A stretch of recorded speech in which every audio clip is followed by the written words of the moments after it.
الميزان. بسم الله الرحمن الرحيم. السلام عليكم ورحمة الله وبركاته.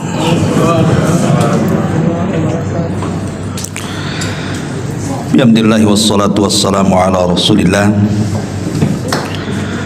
wa ala alihi wa sahbihi wa mawalah wa la hawla wa la quwata illa billahi wa ba'd. Alhamdulillah, segala puja dan puji hanya milik Allah subhanahu wa ta'ala. Salawat dan juga salam kita hadiahkan kepada Rasul kita Nabi besar Muhammad sallallahu alaihi wa ala alihi wasallam. Pembahasan di siang ini sebagaimana yang diminta, kita akan membahas tentang seputar lika-liku kehidupan alam barzah.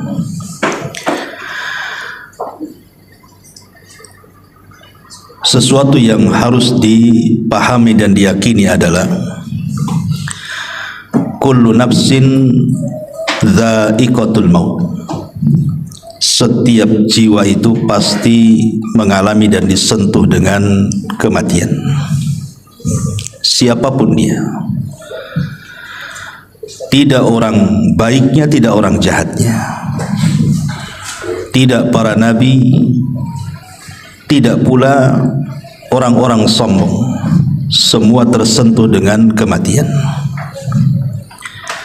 Hatta Namrud sekalipun yang mengatakan di hadapan Ibrahim, ana uhyi wa umit. Kata Namrud, saya bisa menghidupkan dan bisa mematikan. Pertanyaannya, di mana Namrud sekarang?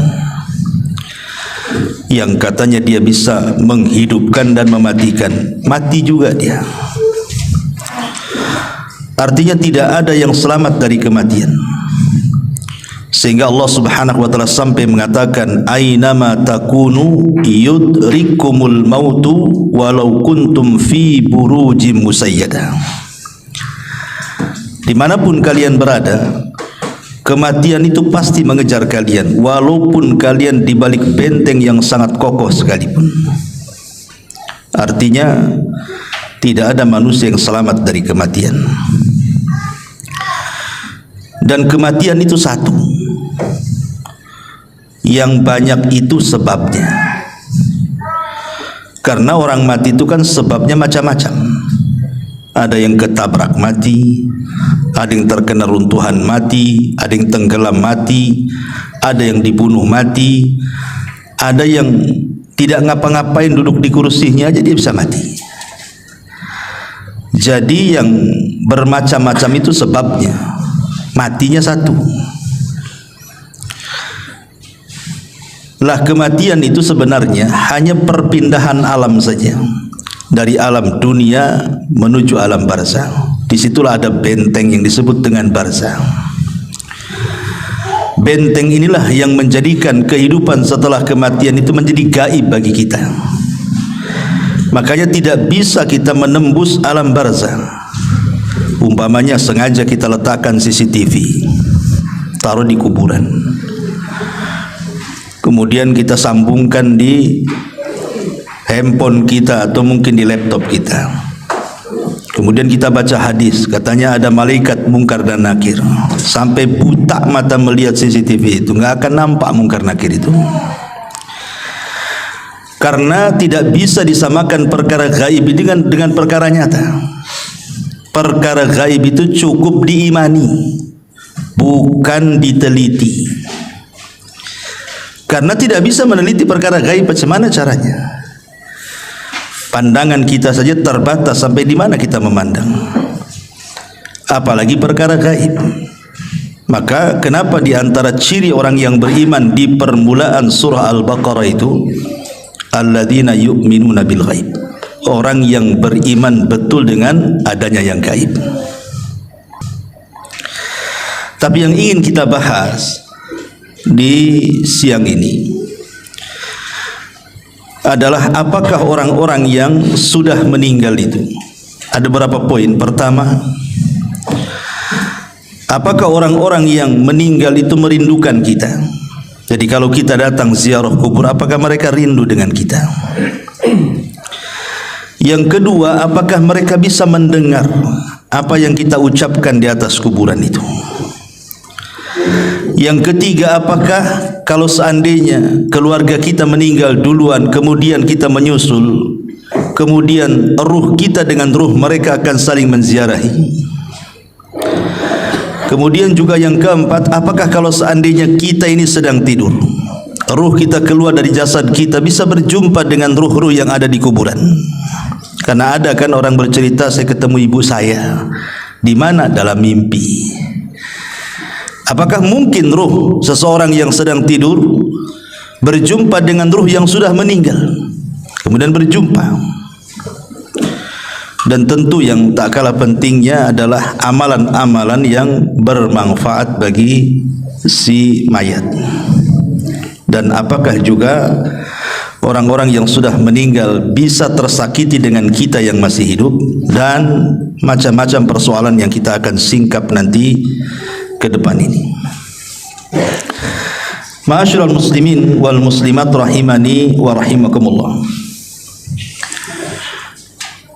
Nabi SAW ketika menziarahi atau ketika mengantarkan jenazah bersama para sahabat, dan jenazah itu sudah dikubur, apa kata Nabi SAW? Istaghfiru li akhikum fa innahul an yus'al, atau istaghfiru li akhikum wasalu lahu at-tathbit fa innahul an yus'al. Kata Nabi SAW, mintalah kepada Allah ampunan supaya orang yang sudah dikebumikan ini diampuni dosa-dosanya, dan mintalah kepada Allah ketetapan supaya dia bisa menjawab pertanyaan mungkar dan nakir alias fitnah kubur, karena sekarang dia lagi ditanya, kata Nabi. Kemudian kalau kita melaksanakan salat jenazah, kita tahu bahwa rangkaian salat jenazah itu ada 4 kali takbir. Takbir pertama baca Fatihah, kan gitu ya. Kemudian takbir kedua baca salawat Ibrahimiyah. Kemudian takbir yang ketiga membaca doa yang diajarkan Nabi. Kemudian takbir yang keempat bisa diam langsung salam, ataupun bisa kita berdoa dengan doa yang warid dari Al-Quran seperti Rabbana atina fid dunya hasanah atau doa-doa yang lainnya. Tetapi yang ingin saya bahas adalah pada takbir yang ketiga, Nabi SAW mengajarkan kepada kita doa-doa yang disunahkan untuk dibaca. Salah satunya adalah Allahumma gfir lahu warhamhu wa'afihi wa'fu anhu wa aqrim nuzulahu wa wassi' madkhalahu, dan seterusnya. Ya Allah, ampuni orang ini yang sudah mati.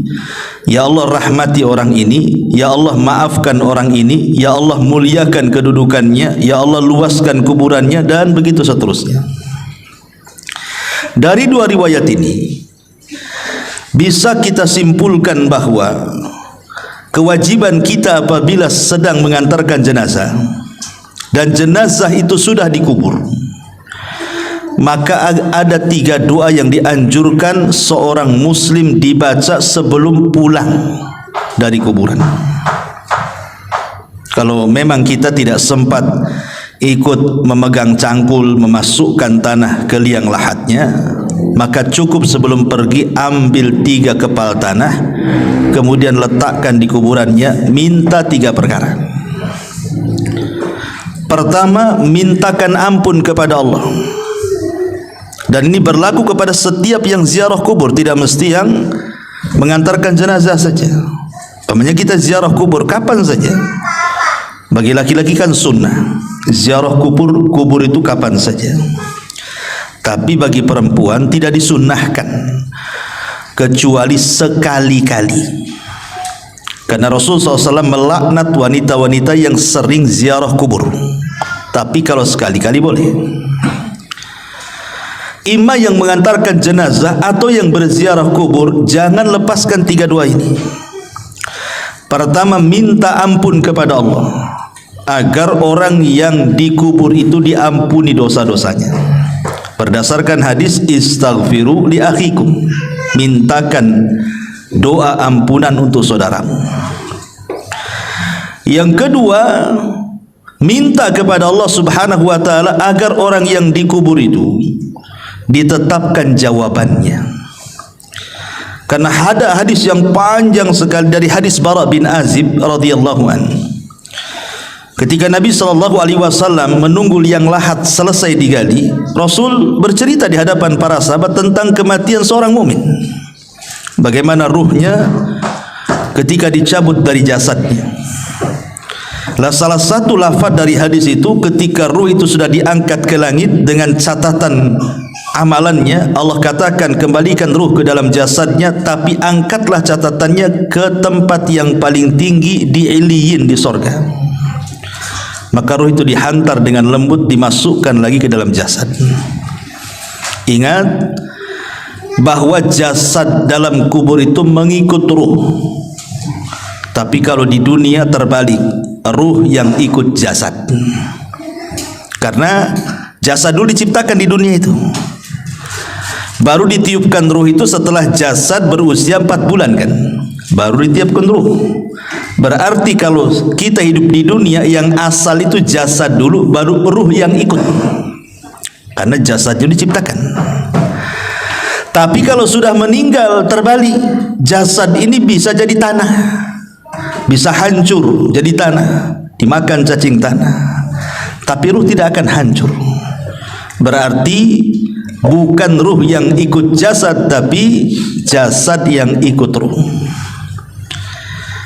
Makanya kemudian jasad itu akan ikut ruh, dan disitulah Mungkar Nakir bertanya, man rabbuk, siapa Rabb, wa man nabiyuk, siapa nabimu, wa madinuk, apa agamamu. Artinya 3 soalan ini akan ditanyakan. Jawabannya bukan apa yang kita hafal di dunia. Kalau anda sekarang saya tanya, siapa Tuhanmu? Pasti dengan lantang Allah, Ustaz. Siapa nabimu? Dengan lantang Muhammad, Ustaz. Apa agamamu? Ya Islam lah. Masa Katolik kan gitu? Pasti lantang kita. Tapi apakah kemudian setelah kita dikubur kita sanggup menjawab? Belum tentu. Karena jawaban-jawaban itu ditentukan dengan amalan dia. Apakah dia sudah mengamalkan perintah larangan Allah, mencintai Nabi, betul-betul mempelajari Islam kan itu. Makanya di sini dihajatkan bantuan dari kita yang masih hidup. Berdoa kepada Allah agar dia bisa ditetapkan jawabannya. Karena penetapan jawaban itulah yang Allah katakan, yusabbitullahu alladhina amanu bil qauli tsabit. Allah akan tetapkan jawaban orang-orang yang beriman dengan jawaban yang mantap. Itulah yang menjadikan selamat orang itu dari azab kubur. Karena Utsman ibn Affan kalau diingatkan dengan kuburan menangis, tapi kalau diingatkan dengan neraka santai saja dia. Padahal neraka lebih dahsyat dibandingkan azab kubur kan. Ketika ditanya, wa mayubkika ya Utsman, apa yang membuat anda menangis wahai Utsman? Maka Utsman mengatakan, wailakum, celaka kalian. Kuburan ini bisa saja dia raudhatun min riyadil jannah au hufratun min hufarin nar. Ingat, kuburan ini bisa jadi taman menuju taman-taman sorga, atau boleh jadi menjadi lubang menuju ke lubang neraka. Artinya menentukan selamat di akhirat, keselamatan di kuburan. Kalau selamat di kuburan, insya Allah kesananya mudah. Kalau tidak selamat di kuburan, maka dipastikan kesananya lebih sulit lagi. Makanya sebab itulah kita dianjurkan minta kepada Allah agar orang yang dikubur itu dimantapkan jawabannya. Ini yang kedua.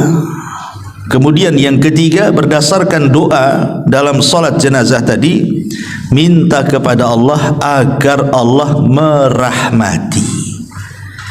Minta kepada Allah satu, agar dosanya diampuni. Minta kepada Allah yang kedua, agar dia dimantapkan jawabannya. Minta kepada Allah yang ketiga, agar Allah memberikan kasih sayangnya. Sehingga dengan kasih sayang Allah itulah Allah akan mengampuni dosanya dan Allah akan memantapkan jawabannya. 3 soalan ini. Kapanpun antum ziarah kubur, minta 3 soalan ini, 3 doa ini. Ya, datang ke kuburan, kemudian ucapkan salam, kemudian mendekat kuburan, dan jangan bakhil, jangan datang ke kuburan itu mendoakan orang yang dikubur itu saja. Pamannya kita menziarahi orang tua kita yang sudah meninggal, jangan difokuskan kepada orang tua kita saja, tapi doakan juga orang-orang Islam yang dikubur di sekitarnya. Makanya ada doa yang diajarkan Al-Quran, Rabbana ighfir lana wa li ikhwanina alladhina sabaquna bil iman. Ya Allah, ampuni akan dosa-dosa saudara-saudara kami yang sudah mendahului kami dengan keimanan. Apa manfaatnya? Kenapa kita tidak fokus saja mendoakan orang tua kita? Kan memang tujuan kita kan menziarah orang tua kita. Kenapa pula yang lainnya kita doakan? Sebab kalau kita mendoakan orang muslim yang dikubur, umpamanya orang muslim ini mungkin ada 1000 kuburan di kuburan kaum muslimin di situ, berarti kita akan mendapatkan pahala 1000 orang yang kita doakan. Itu kalau di kuburan itu ada 1000 kuburan tuh. Kalau 2000 kuburan, berapa banyak kita akan dapat?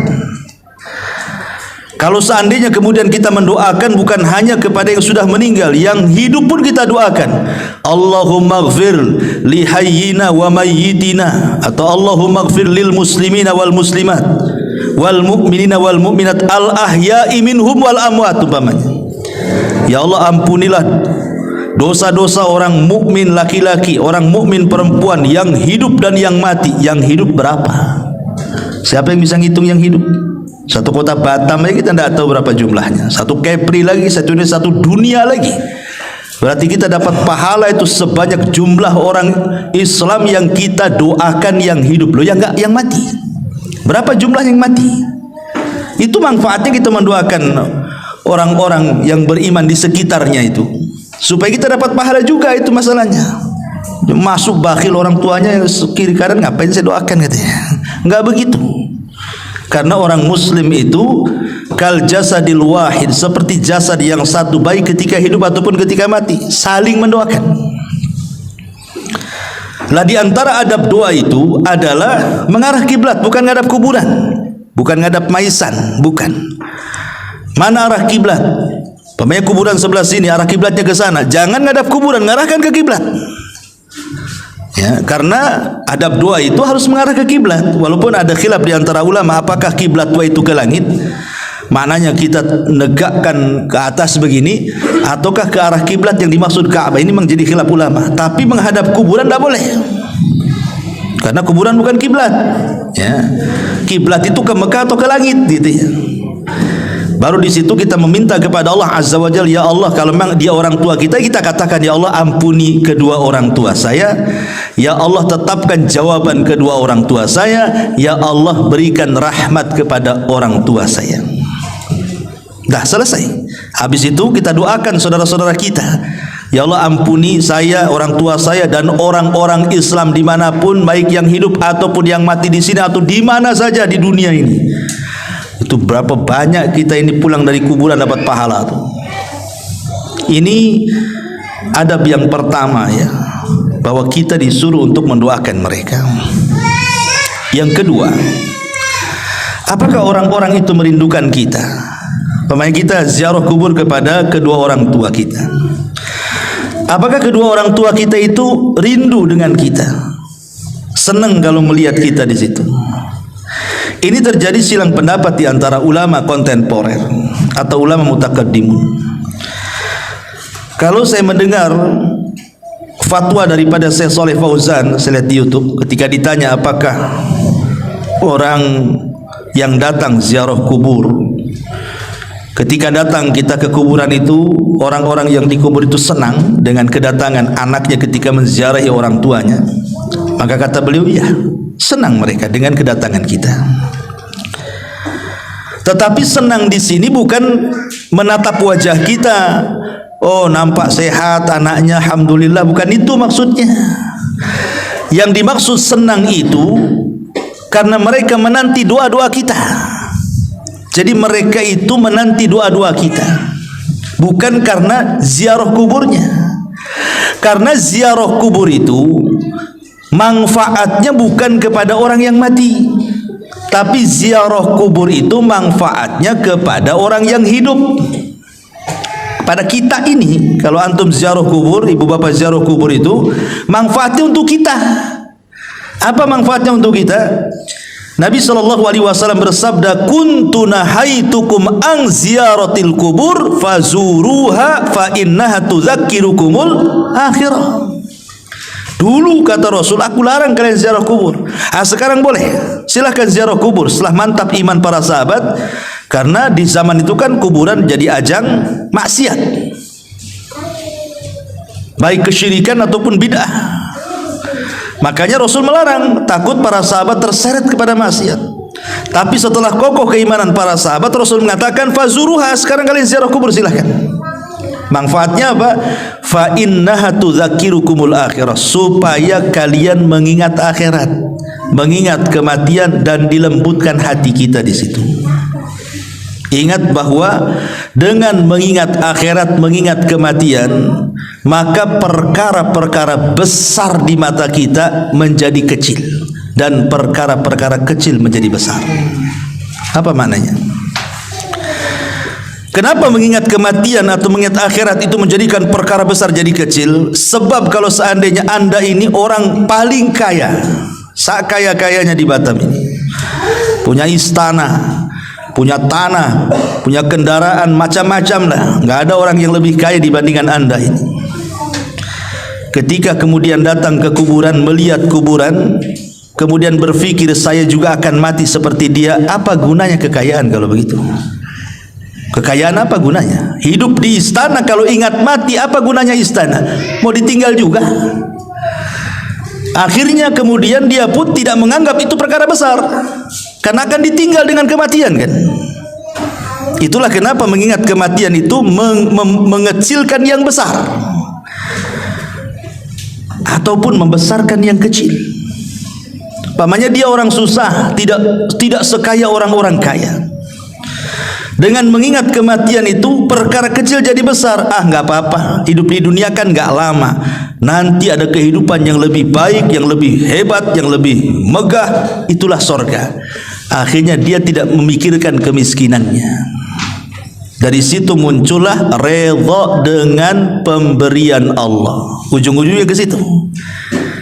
Dan puncaknya adalah memahami hadis Nabi SAW, man asbaha aminan fi syirbihi mu'afan fi jasadihi walahu qutu yaumihi faka'annama hizat lahu dunya bihadafiriha, kata Rasul.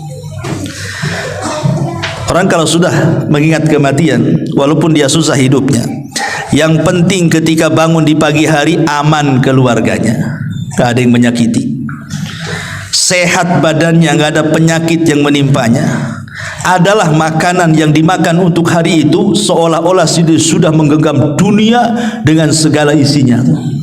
Karena manusia itu di dunia cari apa kalau nggak tiga perkara ini kan? Pertama, aman. Orang itu pengen aman, suami pengen aman dari istri, istri pengen aman dari suami. Orang tua pengen aman dari anak, anak pengen aman dari orang tua. Orang pengen aman dari tetangga, tetangga pun pengen aman dari kita. Nggak ada ketakutan, nggak ada yang ngancam, nggak ada yang membuat takut, nggak ada takut disakiti, dihasadi. Orang kan pengen aman hidup itu. Sebab kalau aman itu tenang hati, itu yang dicari orang. Sampai-sampai orang itu sampai pindah perumahan itu gara-gara diganggu tetangganya karena nggak aman kan, terpaksa lah pindah rumah dia. Ya. Yang kedua, sehat badannya. Apalagi kalau sudah faktor UU tuh, yang sudah 40, 50. Itu kalau bangun gak ada yang sakit udah seneng sekali itu. Tapi kalau bangun pinggang sakit, kaki asam urat, itu stres tuh. ya, kolesterol naik, stres orang itu. Ya, kemudian juga ada yang dimakan, nggak pusing, yang dimakan sudah ada, yang diminum ada. Apa yang dicari orang itu kan cuma 3 perkara. Sebab satu lolos dari 3 perkara ini nggak aman hidup itu. Contoh mamanya, badan sehat, ya kan, tapi nggak aman. Istri disakiti suami, suami disakiti istri, nggak kerasan hidup itu. Walaupun sehat badannya.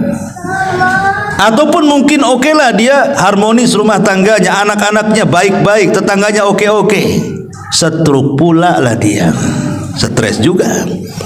Ya, oke lah sehat badannya, aman semuanya, tak ada yang dimakan pula dia, stres juga hidup itu. Nah kalau 3-tiganya sudah ada, tenang hidup di dunia tuh. Itulah yang dikatakan menggenggam dunia, itulah karena 3 perkara ini yang dicari manusia. Makanya kemudian kalau orang ingat mati itu, perkara besar menjadi kecil, perkara kecil menjadi besar. Karena berujung dari mengingat kematian berakhir dengan redho, dengan pemberian. Awalnya ingat mati, ujungnya apa? Redho dengan pemberian. Kita akan mati juga, ngapain juga sibuk-sibuk. Tenang jadinya hati. Itulah tujuan ziarah kubur itu. Makanya ini bapak-bapak ini kalau sudah kasih mak-maknya ajak shopping, belokkan aja ke Tamiang tuh. Ya, ajak yuk kita ke Top Cepe Batu Aji, tapi ngarahnya ke kuburan Tamiang. Ini bu, Top Cepenya ada di sini. Gitu ya. Mau mati atau mau hidup kan itu. Supaya lembutlah hati itu. Jangan asih dunia terus. Jadi ziarah kubur itu manfaatnya untuk siapa? Untuk kita yang berziarah, bukan untuk orang mati. Orang mati itu bermanfaat kalau kita berdoa. Doanya itu yang manfaat. Itulah yang membuat penghuni kubur senang dengan kedatangan kita maksudnya. Ini satu pendapat ya. Tetapi Syekh bin Baz rahimahullah ta'ala yang saya baca dalam fatwanya, dia tawakuf dalam masalah ini. Apakah kemudian kalau kita ziarah kubur, penduduk kubur itu senang atau tidak senang? Kita tidak bisa mengatakan iya ataupun tidak, karena ini perkara gaib masalahnya. Perkara gaib itu tidak bisa ditetapkan kecuali dengan dalil. Kalau tidak ada dalil, tawakuf. Tapi yang jelas bahwa okelah kita tidak mengatakan dia senang ataupun tidak senang, tapi yang namanya doa bagi para penziarah kubur untuk para penghuni kubur itu, itulah yang disepakati para ulama sampainya pahala kepada orang yang meninggal. Kan amalan-amalan nanti saya jelaskan. Amalan-amalan itu kan banyak tuh yang bermanfaat kepada untuk orang yang sudah meninggal itu. Tetapi dari seluruh amalan itu yang ada 8 tuh ataupun 10 amalan itu, yang disepakati cuma 2. Maksudnya tidak ada khilaf ulama. Kalau kita lakukan pasti sampai kepada orang yang meninggal. Apa itu? Pertama doa, dan yang kedua sedekah. Cuma 2 ini. Ini sepakat. Tidak ada khilaf ulama. Adapun menghajikan orang yang sudah meninggal, korban untuk orang meninggal, baca Quran untuk orang meninggal, ini masih khilaf. Ada perselisihan ulama. Ada yang mengatakan sampai, ada yang mengatakan tidak sampai, wallahu a'lam. Tapi yang disepakati jelas-jelas dalilnya berdasarkan nas gitu ya. Doa pasti sampai. Yang kedua sedekah pasti sampai. Kenapa? Karena ada hadisnya. Idza mata ibnu Adam in qata amaluhu illa min salasin, sadaqatin jariyah. Lihat sedekah yang mengalir. Kemudian au ilmin yuntafa'u bihi, ilmu yang bermanfaat, au waladin salihin yad'u, anak yang soleh yang mendoakan. Maka sedekah dan doa itu sepakat sampai. Jadi kalau kita ingin ngirim pahala kepada orang yang meninggal, yang jelas-jelas ini berdoa, tidak mesti di kuburan. Doa itu di mana saja akan sampai, dan jangan diyakini doa di kuburan lebih sampai dibandingkan doa di masjid. Tidak ada keyakinan seperti ini. Justru di masjid ya lebih afdal kalau berdoa, kan udah rumah Allah, tempatnya bersih gitu ya. Tapi ziarah kubur itu, berdoa di situ ada nilai plusnya, mengingat kematian, melembutkan hati, mengingat akhirat. Makanya di antara salam kepada penduduk kuburan itu salah satu lafadznya wa inna bikumul lahikun, kami juga akan menyusul kalian. Kami juga akan sampai seperti kalian. Jadi terjadi silang pendapat di sini ya. Apakah penduduk kuburan itu senang ataukah tidak senang? Ada yang mengatakan senang seperti fatwanya Syekh Shalih Fauzan, ada yang mengatakan tawakuf seperti Syekh bin Baz gitu ya. Ya, kalau ulama dulu yang mengatakan seperti Syekh Al-Imam Ibnul Qayyim dalam kitabnya Ruh, ya senang. Dan juga gurunya Ibnu Taimiyah rahimahullah mengatakan senang. Mereka senang dengan kedatangan kita. Kemudian kita, karena mereka menanti doa kita, bukan senang ingin lihat wajah kita. Percuma juga kalau kita datang nggak mendoakan, ngapain juga kan begitu. Yang mereka minta itu adalah doa-doa kita kepada mereka. Doa seperti apa? Ya 3 tadi doanya yang didoakan itu. Mintakan ampunan, mintakan ketetapan, mintakan rahmat. Itu 3 doa, habis sudah selesai itu. Itu yang kita minta kepada Allah Azza wa Jalla. Doa panjang, intinya cuma 3. Minta ampun, minta rahmat, minta ketetapan. Ya. Taib ma'asyiral muslimin wal muslimat rahimani wa rahimakumullah. Kemudian juga, apakah kalau seandainya seseorang yang berziarah kubur tadi, apakah kemudian orang itu merindukan? Nah, sekarang pembahasan selanjutnya, apakah kalau kita ini datang ke kuburan kemudian kita berbicara sesuatu dengan orang yang dikubur itu, mereka mendengar pembicaraan kita ataukah tidak? Ini juga menjadi polemik para ulama. Apakah si mayat itu mendengar orang yang hidup ataukah tidak mendengar orang yang hidup? Taib. Pertama, bahwa sebagian ulama mengatakan mereka mendengar. Seperti Imam Ibnul Qayyim rahimahullah ta'ala mengatakan mendengar dalam kitab Ruh. Alasannya satu, karena ada hadis Nabi SAW terdapat dalam Sahih Bukhari Muslim. Nabi SAW mengatakan tentang orang yang sudah meninggal. Apa kata Rasulullah? Innahu la yasma'u safqa ni'alihim idan saraf. Jadi orang-orang yang dikubur itu mendengar suara langkah terompah kita itu, suara sandal kita itu mereka dengar. Sampai kemudian sayup-sayup kita keluar dari kuburan baru hilang, baru mereka tidak mendengar lagi. Jadi ada nas bahwa mereka mendengar suara terompah. Berarti kan mendengar mereka. Ini satu riwayat. Riwayat yang kedua, ketika terjadi perang Badar, banyak tokoh-tokoh musyrik itu dibantai oleh kaum muslimin, seperti Abu Jahal atau Amr ibn Hisham, kemudian Umayyah ibn Khalaf, kemudian Syaibah, kemudian Al-Walid. Banyak tokoh-tokoh Quraisy itu yang meninggal di perang Badar. Lah ketika kemudian bangkai-bangkai tokoh-tokoh musyrik ini akhirnya diletakkan di sebuah lubang, sebuah sumur, dilempar ke dalam lubang. Ya. Tiba-tiba kemudian Nabi SAW mendekati lubang Badar itu, yang di situ bangkai-bangkainya orang-orang tokoh-tokoh musyrik sekelas Abu Jahal, Umayyah dan CS dan yang lainnya itu. Tiba-tiba Nabi SAW ngomong pula di sumur itu. Apa kata Nabi SAW? Dia mengatakan, disebutkan satu-satu tuh, ya Aba Jahl ibn Hisham, ya Umayyah ibn Khalaf. Kemudian kata Nabi SAW, telahkah sampai kepada kalian janji Allah kepada kalian? Sungguh janji Allah yang Allah janjikan kepadaku sudah sampai kepadaku, katanya. Umar bin Khattab heran, ngapain Nabi SAW ngomong di depan lubangnya bangkai-bangkai orang-orang musyrik jahiliyah itu, orang-orang musyrik, tokoh-tokoh musyrik itu. Kok Nabi kok ngomong di situ? Jadi Umar bin Khattab radhiyallahu mengatakan, ya Rasul, innahum jusas, mereka bangkai-bangkai, kenapa kau ajak ngomong, katanya. Apa kata Nabi SAW di hadapan Umar bin Khattab? Walladhi nafsi biyadi ma anta bi asma lima aqulu minhum walakinnahum la yaqdiruna an yujib. Umar, engkau tidak lebih mendengar daripada aku tentang mereka. Aku ngomong itu mereka dengar, tapi mereka tak bisa jawab, katanya. Artinya kan mereka dengar di sini. Karena Rasul ngajak ngobrol di situ. Ya, makanya Umar mengatakan, engkau bangkai kau diajak bicara, katanya. Maka Rasul tidak. Kau tidak lebih dengar daripada aku, kata Rasul. Demi zat yang jiwaku berada di tangannya, engkau tidak lebih mendengar daripada aku, kata Rasul. Tapi mereka tidak sanggup jawab saja. Kemudian juga dalil yang ketiga, kita disuruh mengucapkan salam.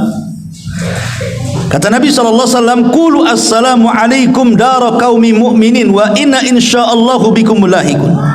Ucapkan kalau kalian masuk kuburan, keselamatan bagi kalian wahai penduduk kubur dari kalangan orang-orang yang beriman, dan insyaallah kami pun akan menyusul kalian. Mengucapkan salam berarti harus dijawab tuh. Berarti kalau kita mengucapkan salam berarti mereka mendengar salam kita.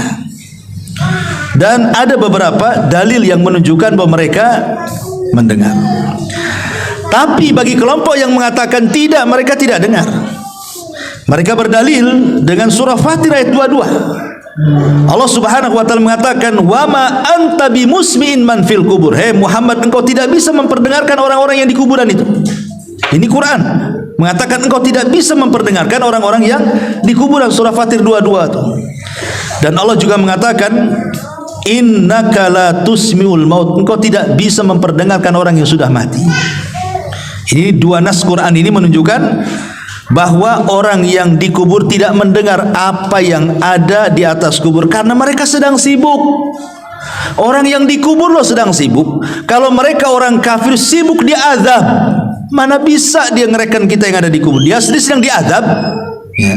Kalau dia mendapatkan nikmat kubur, dia sedang bersenang-senang dengan nikmatnya. Lebih nikmat di kuburan daripada senikmat-nikmatnya orang nikmat di dunia.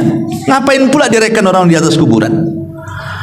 Artinya di sini ada kelompok yang mengatakan mendengar, ada kelompok yang mengatakan tidak mendengar. Wallahu a'lam. Kita tidak bisa mengatakan mendengar, kita tidak bisa mengatakan tidak mendengar, tetapi yang jelas bahwa kita tetapkan yang berdasarkan nas saja. Mereka mendengar tetapi yang berdasarkan dalil. Maksudnya begini, yang berdasarkan dalil itu. Contoh seperti tadi, mereka mendengar suara sandal. Ini konteksnya apa? Konteks hadis bahwa orang-orang yang dikubur itu mendengar suara sandal, ini bicara soal ketika kita mengantarkan jenazah. Apabila kita mengantarkan jenazah, kemudian jenazah itu dikubur, kemudian kita pulang, mereka masih mendengar suara sandal kita. Apakah setelah kemudian kita pulang kemudian ziarah kubur dengar lagi suara sandal? Ya enggak juga kan begitu. Artinya konteksnya hanya ketika menguburkan saja mereka dengar. Apakah mereka mendengar seterusnya? Itu Allahu a'lam. Ya. Ataupun ketika kita mengantarkan jenazah dari rumah menuju kuburan. Kalau dia orang yang beriman, maka dia mengatakan kepada orang pengantar-pengantar itu, mengatakan apa? Segerakan aku, segerakan aku. Qaddimuni, qaddimuni. Nah, kan? Karena dia mendengar suara orang yang mengantarkan dia ke kuburan kan. Tapi kalau dia orang jahat, dia mengatakan, wailakum aina tadhhabun. Celaka, kau mau pergi kemana aku ini, katanya. Mau dibawa kemana aku ini, katanya. Dia mendengar. Ya.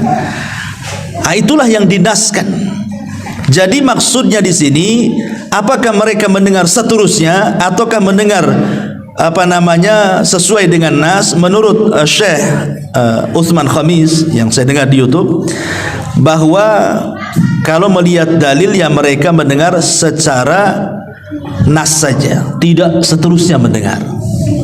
Ya, walaupun kita tidak menafikan ada yang berpendapat mendengar terus. Kalau kita datang dan kita bicara mereka tahu. Ada yang mengatakan sama sekali tidak mendengar.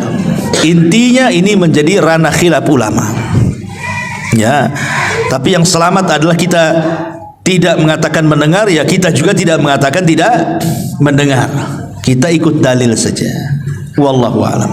Ini perkara yang kedua. Yang ketiga, apakah orang yang tidur kemudian bangun cerita dia, saya tadi mimpi ketemu ibu saya. Kan ada yang gitu tuh ya. Ketemu ayah saya, ngajak ke pasar beli soto, namanya kan. tapi dalam mimpi. Mungkin nggak ruh kita yang sedang tidur berjumpa dengan ruh yang sudah meninggal itu? Mungkin nggak gitu pertanyaannya di sini. Maka dijelaskan oleh para ulama, lam yathbut fi hadza syai'un. Ini saya menukilkan perkataan Syekh bin Baz ya. Memang tidak ada dalil sama sekali tentang hal ini, bahwa ruh orang yang tidur bisa berjumpa dengan ruh orang yang sudah meninggal. Tetapi kata Syekh bin Baz, innama dzakara ba'du ahli ilmi annal arwaha fin naumi qad taltaqiya bi arwahil amwat. Tapi kata Syekh bin Baz, secara dalil memang tidak ada. Saya belum mendapatkannya, kata beliau. Tetapi ternukilkan dari kalangan ahli ilmi, maksudnya kalangan ulama, bahwa ruh-ruhnya orang yang tidur itu bisa berjumpa dengan ruh-ruhnya orang yang sudah meninggal. Wa hadza qad yaqa'u fi ba'dil ahyan, dan ini kata beliau terkadang bisa terjadi pada tempo-tempo tertentu. Ma yadullu alaihi, apa yang menunjukkan kepada peristiwa itu. Fa inna ruha indallah, karena ruh itu di sisi Allah. Faruhul mu'min fil jannati wa ruhul kafir tu'adzab, karena ruhnya orang mukmin di sorga dan ruhnya orang kafir sedang diazab. Lakin qad arsala hadhihi ruh ilal badan lis salami ala man yusallim alal kubur. Tetapi ruh ini terkadang dimasukkan lagi ke dalam jasad hanya untuk menjawab salam orang yang sedang berziarah kubur. Jadi kan ruhnya seorang mukmin kan di sorga tuh. Tapi kalau ada orang yang ziarah kubur kemudian mengucapkan salam, ruh itu akan dikembalikan ke dalam jasad hanya untuk menjawab salam kemudian balik lagi ke sorga, gitu maksudnya. Ada yang seperti itu dalil penetapannya. Tapi kalau dalil apakah ruh orang yang sedang tidur berjumpa dengan ruh orang yang mati, secara dalil tidak diketemukan. Tetapi ijtihad para ulama, ya, ada yang mengatakan bisa saja. Buktinya banyak cerita yang seperti itu. Banyak bercerita orang-orang yang ketemu dengan ibunya, ketemu dalam mimpi, ketemu dengan bapaknya di dalam mimpi kan. Kadang-kadang ada yang bercerita seperti itu. Sehingga secara kenyataan tidak ada. Itu maksudnya, ya.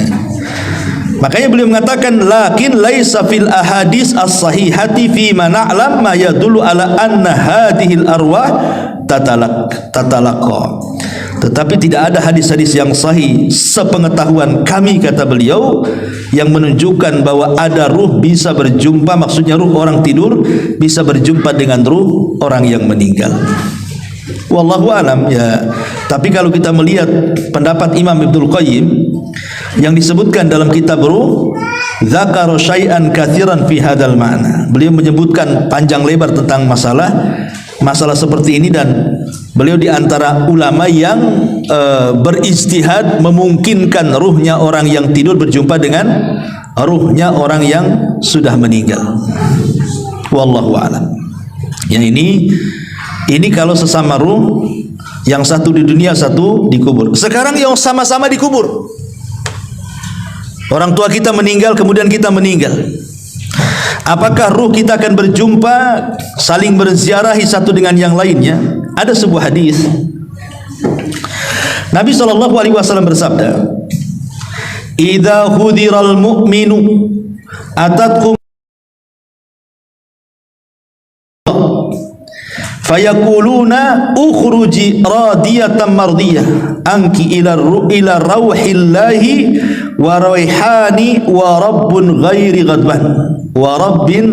ghadban fatakhruju ka'atya birihil miski hatta innahu la yunawiluhu ba'duhum ba'da hatta ya'tuna bihi babas sama fayaqulun ma atyaba hadhihi rih allati ja'atkum minal ardi fayatuna bihi arwahal mu'minin falahum ashaddu farahan bihi min ahadikum bighaibihi yaqdamu alaihi fayas'alunahu madza fa'ala fulan fayaquluna da'uhu fa innahu kana fi gham. Apabila seorang mukmin telah mendekati ajalnya, Para malaikat rahmat datang menemuinya dengan membawa sutra putih. Mereka berkata, keluarkan ruh dengan redha dan diridhoi Allah menuju rahmat Allah. Baunya harum dan Rabb yang tidak pernah murka.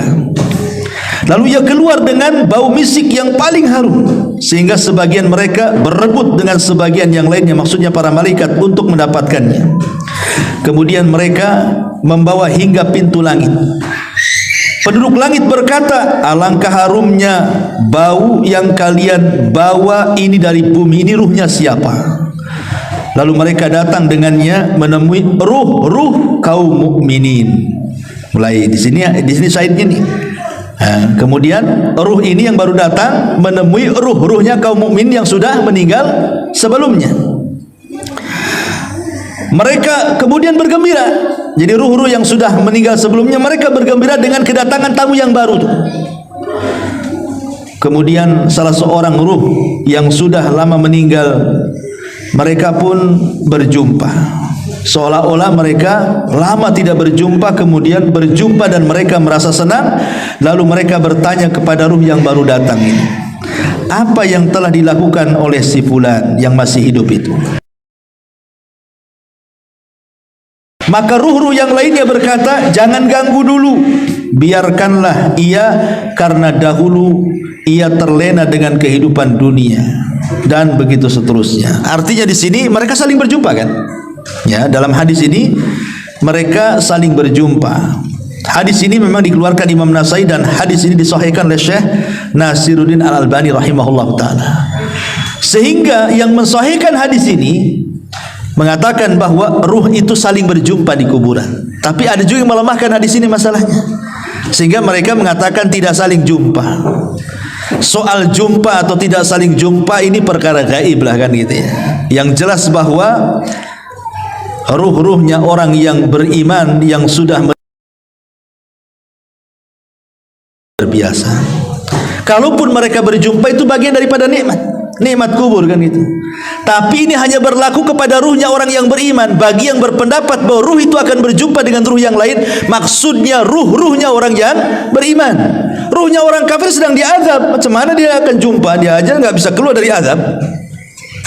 Mereka sedang diazab dengan azab kubur, mereka sedang di neraka, macam mana mau jumpa kan gitu ya dengan keluarganya. Maksudnya di sini yang kalaupun kita berpendapat bahwa mereka saling menziarahi seperti pendapat Imam Ibnul Qayyim rahimahullahu taala dalam kitabnya Ruh, maksudnya adalah ruhnya orang yang beriman. Ruhnya orang yang beriman. Ya, seperti mamanya bayi yang meninggal. Kemudian orang tuanya menziarahi kuburannya. Ya. Terkadang kan ada orang tua itu kepikiran kan, ketika anaknya meninggal itu kan udah kepikiran macam-macam tuh. Apalagi kalau hujan, cemana anak saya kehujanan katanya. Kalau pas panas, semana anak saya kepanasan. Macam-macam tuh. Ada orang tua itu apalagi kalau gelap-gelap, cemana anak saya nggak ada listrik pula di kuburan gitu. Makanya kadang-kadang ada orang berpikir naruh lilin pula di atas kubur anaknya itu kan. Percuma saja, ngapain naruh lilin itu? Saya pernah lihat ada lilin, lebih parah pula kasih payung pula di situ itu. Dan itu rata-rata di kuburan anak-anak tuh. Ada lilin, ada payung. Ya mungkin karena orang tua kepikiran, cemana kalau malam gelap taruh lilin, cemana kalau kehujanan kasih payung supaya nggak kehujanan, nggak kepanasan. Nggak ada guna. Ya. Lilin dan payung lo nggak ada guna di kuburan itu. Nggak ada hubung kait dengan alam kubur, dengan alam dunia ini. Sebenarnya yang dikhawatirkan itu bukan bayi yang meninggal. Bayi yang meninggal itu langsung dimasukkan ke sorga kan gitu. Karena di antara kelompok-kelompok yang akan terhindar dari fitnah kubur, maksudnya tidak ada pertanyaan malaikat mungkar dan nakir, itu salah satunya bayi-bayi yang meninggal itu. Mereka tidak akan ditanya.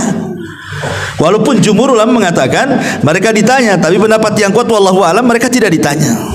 Karena ada beberapa orang yang tidak akan terkena fitnah kubur. Salah satunya para nabi. Para nabi tidak akan ditanya. Objek pertanyaannya siapa nabimu? Masa nabimu ditanya lagi? Siapa nabimu? Ya saya kan. Kan nggak mungkin juga kan itu ya. Nabi tidak mungkin ditanya karena dia objek pertanyaan. Para siddiqin tidak mungkin ditanya. Para syuhada tidak akan ditanya. Ya, kemudian orang-orang yang ribat, orang-orang yang berada di perbatasan kayak orang Palestina itu kan diribat tuh namanya. Mereka tidak akan ditanya kalau meninggal. Termasuk juga bayi-bayi yang meninggal, termasuk orang gila tidak akan ditanya tuh. Jadi kalau umpamanya orang tua sedih akan kematian anaknya, dia bodoh. Harusnya dia memikirkan dirinya sendiri, karena si bayinya sudah selamat masuk surga kan gitu. Apakah kalau dia mati dia masuk surga kayak anaknya? Harusnya dipikirkan jangan bayinya, dia yang dipikirkan harusnya, gitu maksudnya. Kalau bayi yang meninggal itu udah jelas-jelas dia masuk surga. Bahkan dia akan jadi syafaat bagi orang tuanya. Bahkan kalau orang tuanya beriman, maka bayi itu akan menunggu di pintu surga. Dan dia mengatakan di hadapan Allah, ketika Allah mengatakan masuk kau ke dalam surga, kata bayi ini enggak, saya tidak akan masuk surga sampai saya mau orang tua saya tarik bajunya masuk juga ke surga. Dan itu hadisnya itu. Artinya kalau orang tua ini dia bisa bersabar, kemudian juga ihtisab, dan dia bisa mengucapkan alhamdulillah, maka akan dibangunkan satu istana di surga dan Allah beri nama Baitul Hamdi, rumah pujian. Kalau bisa melakukan 3 perkara saat kematian buah hatinya: sabar, mengharap pahala, dan dia bisa bersyukur.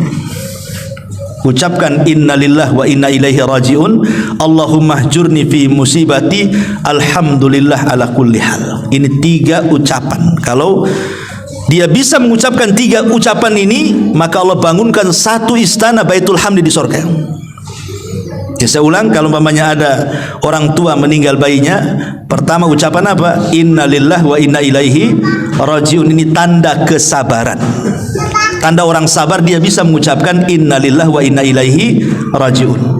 Kemudian yang kedua ihtisab, mengharap pahala, berdoa kepada Allah, Allahumma hjurni fi musibati, ya Allah. Yang ketiga bersyukur, alhamdulillah ala kulli hal. Segala puji dan puja bagi Allah. Pertama, doa kaum muslimin bagi si mayat berdasarkan surah Al-Hasyr, alladzina sabaquna bil iman wa la taj'al fi qulubina ghillan lil ladzina amanu rabbana innaka raufur rahim. Dan orang-orang yang datang sesudah mereka, muhajirin dan ansar, mereka berdoa, ya Rabb kami, beri ampunlah kepada kami dan kepada saudara-saudara kami yang telah beriman lebih dahulu dari kami, dan janganlah engkau membiarkan kedengkian dalam hati kami terhadap orang-orang yang beriman. Ya Rabb kami, sesungguhnya engkau maha penyantun lagi maha penyayang. Ini yang pertama, doa, dan ini pasti sampai. Kemudian yang kedua, sedekah. Tadi sudah saya ini yang sepakati, bersedekah. Kemudian yang ketiga, melunasi hutang si mayat. Ini bermanfaat, karena di zaman Rasul pernah dimintai menyolatkan orang yang punya hutang, Rasul tak mau. Si mayat itu sudah dimandikan, sudah dikafankan, dan tinggal disolatkan. Setelah tinggal disolatkan, salah seorang sahabat kemudian menyampaikan kepada Rasul, semua sudah siap, silahkan anda solatkan. Apa kata Rasul? Hal alaihi dainun, apakah dia punya hutang? Iya, 2 dirham. Dia punya hutang 2 dirham. Kata Rasul, solatkan oleh kalian, saya tidak akan menyolatkannya. Kemudian ada seorang sahabat namanya Abu Qatadah, min 2 dirham, aku yang bayar, solatkan dia. Kata Rasul, yakin kau bayar? Iya, saya bayar. Akhirnya Rasul menyolatkan. Besoknya ditanya lagi, Abu Qatadah, udah bayar nggak 2 dirham tuh? Rasul, baru kemarin dia mati. Tunggulah, katanya. Hari ketiga ketemu lagi, Abu Qatadah, sudah aku bayar 2 dirham tuh. Sudah wahai Rasul. Apa kata Rasul? Al-an barudat kubruh. Sekarang kuburannya sudah dingin, kemarin panas tuh, kata. Ya. Jadi utang tuh bawa panas tuh di kuburan. Sekarang sudah dingin kuburannya, kata Nabi. Ya. Ini yang ketiga, melunasi hutang. Kemudian yang keempat, mengqadha puasa. Kalau si mayat ini punya nazar berpuasa, belum sampai, maka walinya mengqadha puasa. Karena ada hadis mengatakan, man mata wa alaihi siyam sama'an waliyu. Siapa yang mati dalam kondisi dia sedang melaksanakan puasa wajib, maka yang mempuasakanlah walinya. Pamannya dia punya anak 4 atau 5, dibagi-bagi sajalah. Pamannya ayahnya bernazar berpuasa sebulan, baru meninggal, nadarnya belum dilakukan. Ya sudah, sebulan itu bagi 4 saja, berarti seminggu kan, anak 4 itu bagi 4, jadi ya, selesai itulah. Ya. Nah, kemudian juga yang kelima, di antara yang bekas-bekas amal soleh. Bekas-bekas amal soleh. Maksudnya bekas-bekas amal soleh itu mengajarkan ilmu kepada orang. Umpamanya ibu ngajari anak surah Al-Fatihah, ya kan? Akhirnya anak itu bisa dia baca Fatihah karena ibu yang ngajari. Ketika ibu meninggal, anak ini baca Fatihah terus pada setiap sholatnya. Berarti ketika anak ini membaca surah Al-Fatihah, itulah sampai, itu bekas-bekas kebaikan dia tuh. Makanya kalau bisa, ini orang tua ini saya anjurkan, ibadah-ibadah wajib dan yang sering dilakukan itu kalau bisa jangan orang lain ngajari. Yang umpamanya sholat, kalau bisa kita yang ngajari anak tuh. Ngaji, kalau bisa kita yang ngajari. Ya, jangan orang lain suruh ngajari, nanti pahalanya dikasih orang lain jadinya kan. Dia sholat terus karena orang itu yang ngajari, dia yang dapat pahala. Jadi yang wajib-wajib itu kalau bisa orang tua lah yang ngajari itu. Terutama ngaji lah, minimal surat Al-Fatihah gitu yang memang itu dibaca setiap sholat kan, supaya ngalir terus tuh. Ya, coba bayangkan pahala guru itu, guru TK umpamanya kan, itu dia dapat santri 20 semua yang ngajari Fatihah, guru TK, banyak dia pahalanya, udah mati tuh. Kalau seandainya kemudian anak didiknya besar jadi guru, punya murid jadi guru, itu namanya multi level pahala tuh. Sampai itu namanya baqiyatus salihah, namanya bekas-bekas amal soleh itu akan sampai kepada si mayat. Artinya di dalam hadis itu au ilmun yuntafa'u bihi, atau ilmu yang bermanfaat itu namanya, ya, itu baqiyus salihah itu. Kemudian juga yang bermanfaat adalah menghajikan.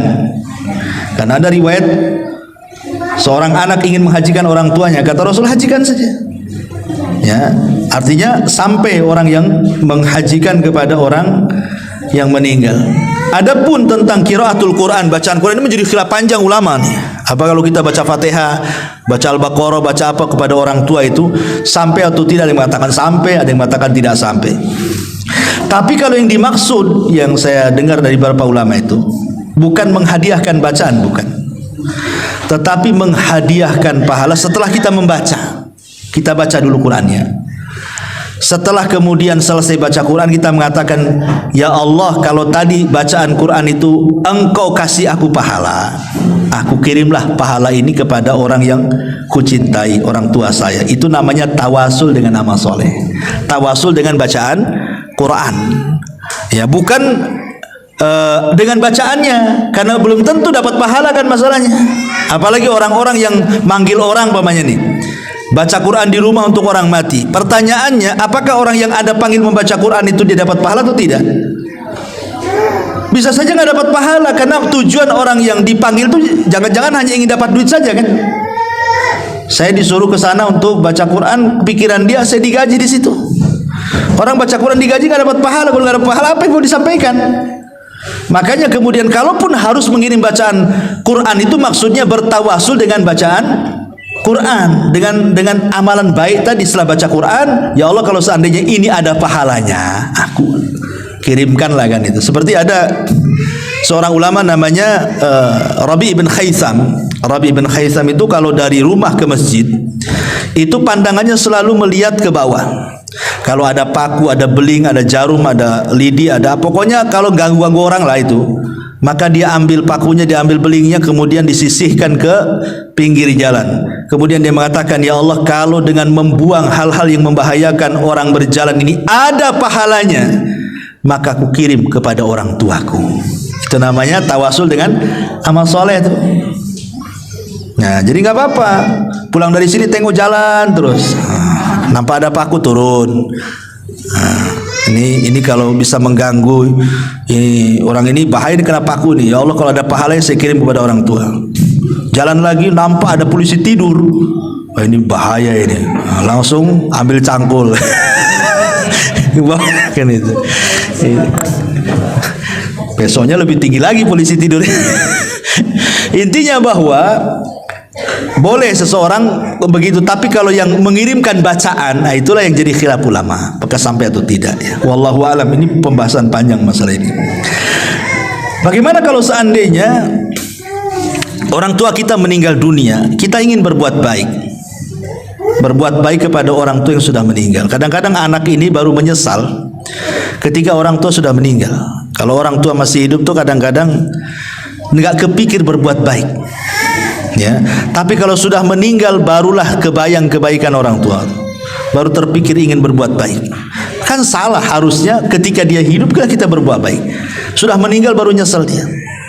Tetapi karena orang tua itu adalah sosok yang mulia bagi anak itu, tetap Allah Subhanahu wa taala masih memberikan kesempatan yang tidak sempat berbuat baik ketika masa hidupnya, ada caranya berbuat baik setelah kematiannya. Seperti apa? Satu, istighfar lahumma. Minta kepada Allah agar orang tua kita diampuni. Dalam setiap sholat kita minta ampun kepada Allah agar orang tua kita diampuni. Yang kedua, berdoa kebaikan. Seperti tadi, doa supaya diampuni dosanya, dirahmati, ditetapkan jawabannya. Kemudian juga kalau dia punya hutang, selesaikan hutang orang tuanya. Masalah hutang piutang begini ya. Kalau orang tua kita punya hutang, apakah hutang orang tua setelah meninggal itu menjadi kewajiban bagi anak? Ini khilaf ulama. Kalau orang tua itu meninggalkan harta ya, orang tua itu meninggalkan harta banyak, maka wajib anak membayarkan dari harta dia. Wajib, nggak boleh tidak. Tapi kalau orang tua meninggalkan hutang dan dia tidak meninggalkan harta, maka tidak wajib bagi anak membayarkan hutang, kecuali hanya bab tabarruk, hanya ingin berbuat baik. Bisa dipahami ya? Jadi kalau orang tua kita ini meninggal bawa harta banyak, berarti wajib hutangnya dibayarkan dari mana? Dari harta dia, harta warisnya. Sebelum kita ambil hak warisan kita, bayarkan dulu hutangnya. Tapi kalau orang tua kita miskin, hutangnya banyak, apakah kewajiban anak yang dia kaya karena hasil dia bukan karena warisan orang tuanya wajib membayarkan? Tidak wajib. Ingat, tidak wajib. Tetapi membayarkan itu masuknya bab tabarru. Bab tabarru itu artinya dalam bentuk berbuat baik kepada orang tua. Karena saya di dunia kurang berbuat baik kepada orang tua saya. Sekarang orang tua saya sudah meninggalkan hutang, dah apa-apa pakai uang saya. Tapi kalaupun tidak dibayar dari harta kita tidak ada masalah, karena bukan kewajiban. Karena kewajiban itu diambil dari harta waris. Ya, ini harus dipahami. Kemudian juga yang keempat, qadaun nazar. Kalau memang orang tua punya nazar, laksanakan. Itu birrul walidain namanya. Atau qadaul kafarah kalau orang tua kita punya kafarah. Termasuk juga bersilaturahim dengan orang-orang yang baik dengan orang tua kita. Orang tua kita punya teman di mana? Dia baik dengan temannya. Ketika orang tua meninggal, baikilah teman orang tua kita semasa hidup. Ya. Maksudnya sambung silaturahim dengan dia. Nah, termasuk kalau orang tua kita suka ngasih-ngasih ya sama temennya, nah, kita kebiasaan orang tua yang baik kita lakukan juga ngasih-ngasih. Ya. Supaya kebaikan orang tua tidak hilang, kita teruskan. Nah, itu bentuk birrul walidain juga. Ya, menghormati teman orang tua gitu maksudnya. Termasuk juga berbuat baik kepada orang tua adalah ingat kebaikannya. Oh betul juga kata orang tua, kenapa dulu orang tua saya keras dengan saya rupanya ini. Nah, ingat dia akhirnya kan dengan kebaikan orang tua. Nah, dengan itu akhirnya hilanglah dendam-dendam anak kepada orang tua. Kalau ingat kebaikannya hilang tuh dendam itu. Ya, karena ada anak yang nggak tahu itu sampai mati orang tuanya masih dendam, nggak mau ziarah kubur tuh. Ya, mau apa sih ziarah kubur? Waktu hidup aja malas saya nengok muka dia. Nah itu ada durhaka itu. Ya. Jadi ini diantara pembahasan yang bisa kita bahas.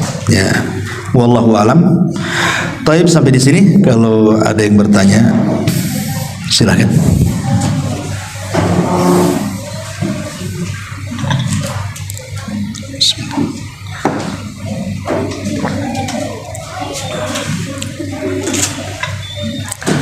Tak ada. Alhamdulillah. Subhanallah bihamdika asyhadu an la ilaha illa anta astaghfiruka wa atubu ilaik.